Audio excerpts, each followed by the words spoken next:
Hi hello everyone. ఈ మధ్య మేము ఐఆర్సిటీసీలో టూర్ వెళ్ళొచ్చిన విశేషాలను మనం వీడియోల రూపంలో చూస్తున్నాం. ఇప్పటి వరకు సికింద్రాబాద్లో బయలుదేరిన మా ట్రైన్ అరుణాచలం వెళ్ళి అక్కడ దర్శనాలు పూర్తి చేసుకుని ఆ తర్వాత మధురై, రామేశ్వరం, కన్యాకుమారి వరకు వెళ్ళిందండి. ఇప్పుడు మనం కన్యాకుమారిలో స్వామి వివేకానంద రాక్స్ అవన్నీ చూసి వచ్చి సన్సెట్ పాయింట్కి వచ్చేసాం. ఇదే ఆ సన్సెట్ పాయింట్. సన్సెట్ పాయింట్లో అలా సూర్యాస్తమయం జరుగుతూ ఉన్నప్పుడు ఆ బీచ్ ఒడ్డున చాలా అద్భుతంగా అనిపిస్తుంది. ఇది చాలామంది చూసే ఉండొచ్చు. ఒకవేళ చూడకపోయినా కూడా ఎప్పుడైనా కన్యాకుమారి వెళ్ళినప్పుడు తప్పకుండా చూడండి.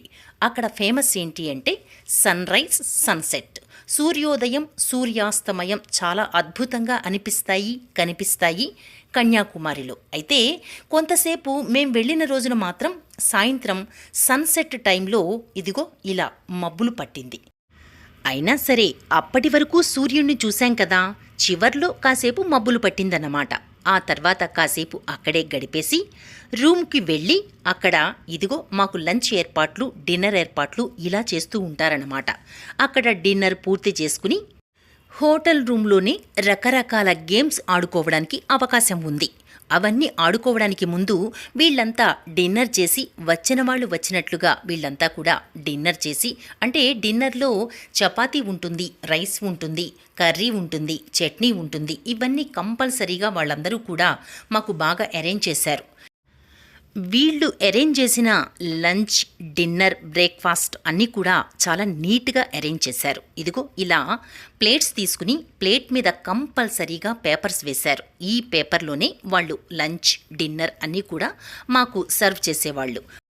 ఆ తర్వాత హోటల్ రూమ్లో కింద ఉన్న ఓపెన్ ప్లేస్లో ఇలా చాలా రకాల గేమ్స్ ఆడుకోవడానికి అవకాశం ఉంది. ఇంట్రెస్ట్ ఉన్నవాళ్ళు ఇంట్రెస్ట్ ఉన్నట్లుగా రకరకాల గేమ్స్ పార్టిసిపేట్ చేశారు. అక్కడ క్యారమ్స్ ఉంది, టేబుల్ టెన్నిస్ ఉంది, పిన్ బోర్డ్ ఉంది, రకరకాలండి, ఒకటి కాదు. ఇవన్నీ చూస్తున్నారు కదా, చాలా రకాల గేమ్స్ అక్కడ ఆడుకోవడానికి అవకాశం ఉంది. చెస్ కూడా ఉందండోయ్. ఆ నైట్ అక్కడే నిద్రపోయి మరుసటి రోజు లేచి త్రివేంద్రం వెళుతూ ఇదిగో కోవళం బీచ్ దగ్గర ఆగాం. కోవళం బీచ్కి సంబంధించి చాలా వీడియోలున్నాయి, అవన్నీ మీరు చూస్తారు కదూ.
అదండి కోవళం బీచ్లో ఎంజాయ్ చేసి ఆ తర్వాత మేము త్రివేంద్రం అనంత పద్మనాభస్వామి వారి సన్నిధికి వెళ్ళాం.